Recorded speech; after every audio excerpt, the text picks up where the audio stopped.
Bismillahirrahmanirrahim. Assalamualaikum warahmatullahi wabarakatuh. Selamat pagi dan salam sejahtera untuk kita semua. Selamat bertemu kembali dalam pelajaran biologi pada materi klasifikasi makhluk hidup. Baik, sebelum masuk ke dalam materi, mari kita berdoa menurut agama dan kepercayaan kita masing-masing. Berdoa mulai. Selesai. Baik, kita masuk ke dalam materi klasifikasi. Yang pertama adalah kompetensi dasar dari materi ini yang mengklasifikasikan makhluk hidup berdasarkan ciri-ciri yang dimiliki. Itu kompetensi dasarnya. Kemudian tujuan pembelajarannya adalah mendeskripsikan dasar dan tujuan klasifikasi, mendeskripsikan klasifikasi 5 kingdom, melakukan klasifikasi dengan merancang kunci determinasi, mengklasifikasikan makhluk hidup di sekitar berdasarkan ciri yang dimiliki, dan mengembangkan karakter nilai budaya bangsa seperti teliti, rasa ingin tahu, kreatif, cerdas, dan komunikatif. Pengertian dari klasifikasi yaitu pengelompokan makhluk hidup berdasarkan persamaan-persamaan ciri, cara hidup, tempat hidup, daerah penyebaran, dan sebagainya. Itu pengertian klasifikasi. Kemudian tujuannya ada 4, yaitu yang pertama mendeskripsikan ciri-ciri makhluk hidup untuk membedakan tiap-tiap jenis agar mudah dikenal. Kemudian yang kedua, mengelompokkan makhluk hidup berdasarkan persamaan ciri. Yang ketiga, mengetahui hubungan kekerabatan antar makhluk hidup. Dan yang keempat, mempelajari evolusi makhluk hidup atas dasar kekerabatannya. Selanjutnya, manfaat dari klasifikasi itu untuk apa? Yaitu untuk mempermudah dalam mempelajari organisme yang beraneka ragam. Kemudian yang kedua, untuk melihat hubungan kekerabatan antar makhluk hidup dalam yang satu dengan yang lainnya. Dasar-dasar klasifikasi berdasarkan persamaan, berdasarkan perbedaan, berdasarkan manfaat, berdasarkan ciri morfologi dan anatomi, dan yang kelima adalah berdasarkan ciri biokimia. Macam-macam klasifikasi ada 3, yaitu klasifikasi sistem alami, yang kedua sistem buatan, dan yang ketiga adalah klasifikasi filogenetik. Klasifikasi sistem alami yaitu makhluk hidup dibedakan menjadi 2, tumbuhan dan hewan. Sedangkan tumbuhan dibedakan menjadi ada herba, semak, dan pohon. Kemudian hewan di dalam kelompok-kelompok. Masih sistem alami, yaitu klasifikasi yang menggunakan dasar persamaan dan perbedaan morfologinya secara alami atau secara wajar ya. Tadi contohnya, misalnya hewan berkaki 2 dikelompokkan dengan hewan berkaki 2, hewan berkaki 4, hewan bersayap, bersirip, berbulu, bersisik, dan berambut. Selanjutnya, klasifikasi sistem buatan dikenalkan oleh orang Swedia yang bernama Carl von Linné atau Carolus Linnaeus dengan sistem klasifikasi yang disebut binomial nomenklatur. Menetapkan nama makhluk hidup dengan 2 kata saja. Nah, kemudian yang ketiga adalah sistem filogenetik, yaitu bertolak dari teori Darwin. Munculnya sistem klasifikasi modern berdasarkan filogeni. Kemudian klasifikasi ini disusun dengan melihat keturunan dan hubungan kekerabatannya.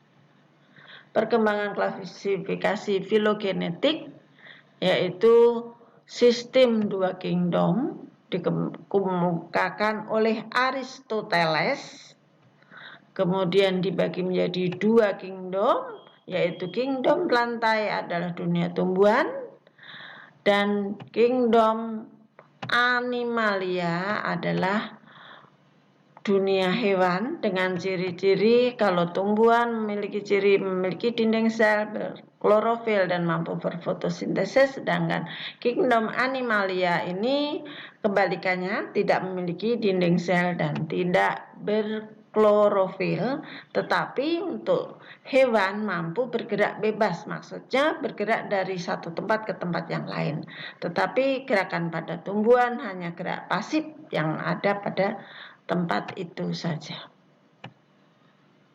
Kemudian sistem 3 kingdom dikemukakan oleh Ellen Haeckel, ya, dibagi menjadi 3 kingdom, protista, kemudian plantae dan animalia.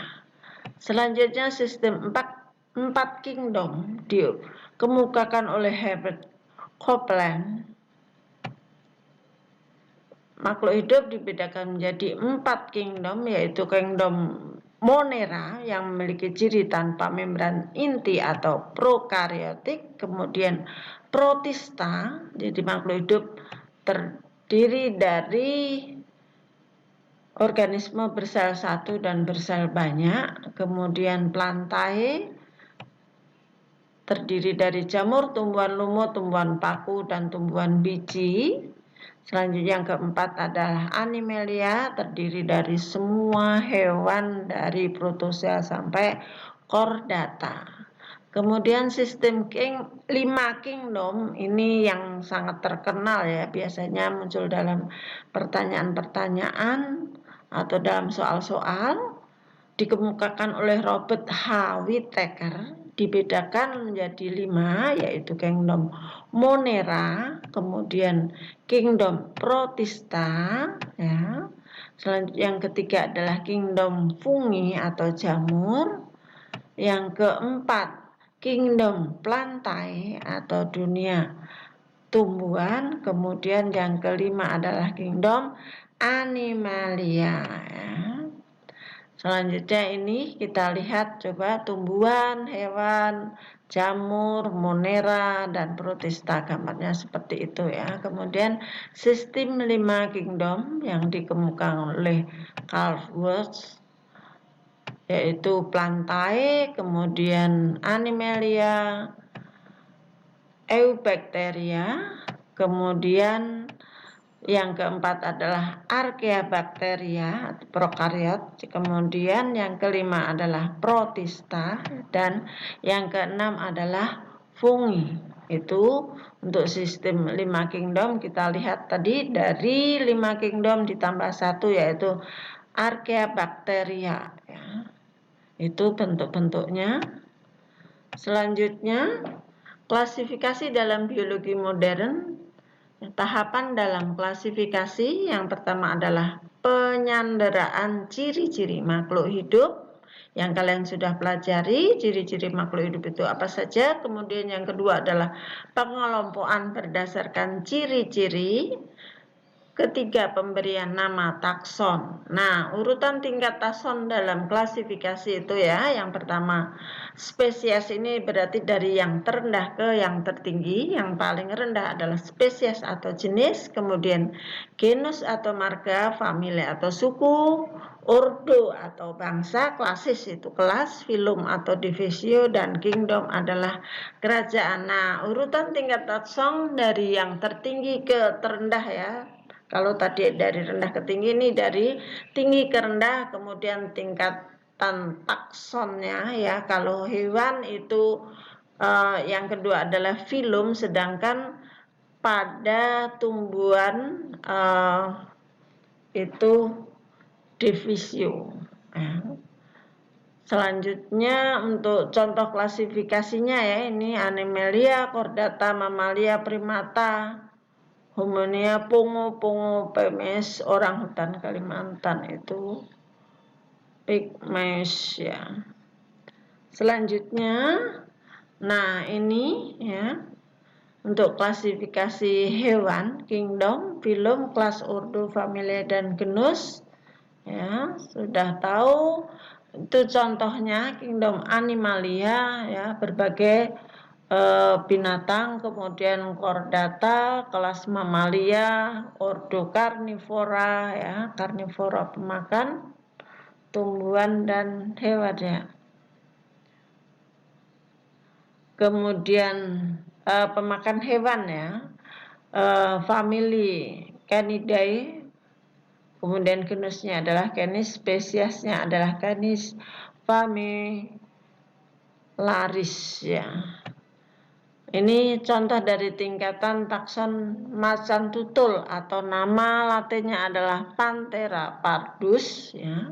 Dari kingdom Animalia, kemudian filumnya adalah Chordata, kelasnya Mamalia, kemudian ordonya adalah Carnivora, pemakan hewan, familinya adalah Felidae, genusnya Panthera, kemudian spesiesnya adalah Pardus. Jadi dinamakan Panthera pardus. Nah, untuk aturan penulisan nama ilmiah, misalnya A. Manis javanicus, itu berarti kata pertama adalah genusnya, kemudian kata kedua menunjukkan spesies. Nah, untuk yang B, Musa paradisiae, L. Nah, L ini biasanya adalah nama penemu ya. Nama penemunya.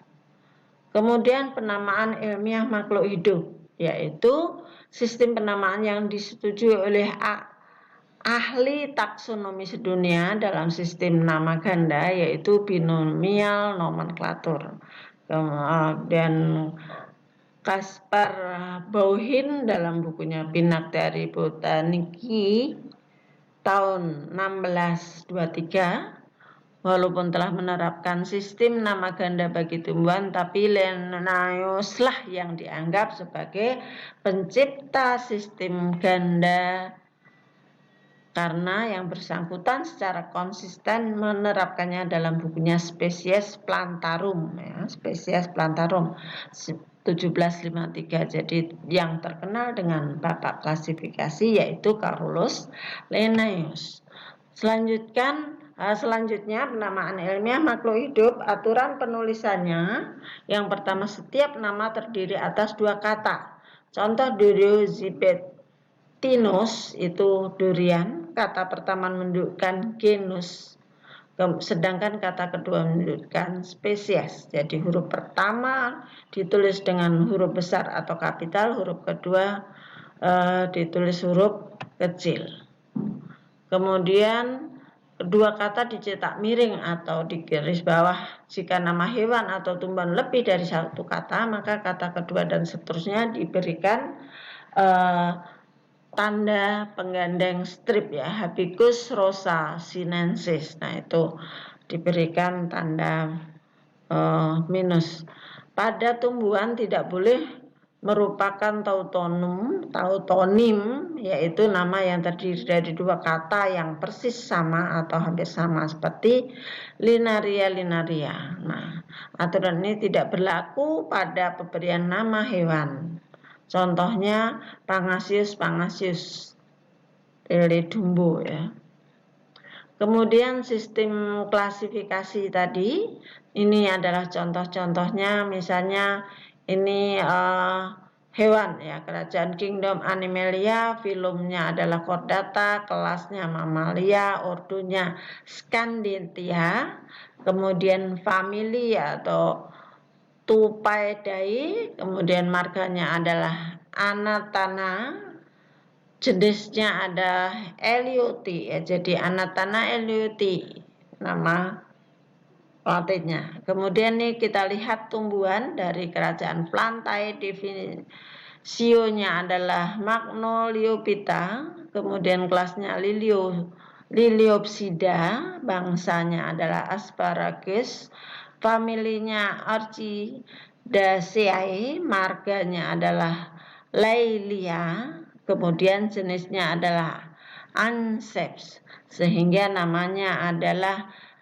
Leylia anceps. Nah, ini merupakan nama binomial nomenklatur. Kemudian sistem filogeni tumbuhan ya, seperti kita lihat di gambar. Selanjutnya ada contoh spesies dari genus Panthera. Nah, ini dari ketiga ini memiliki kesamaan. Selanjutnya kita lihat ya spesiesnya, kemudian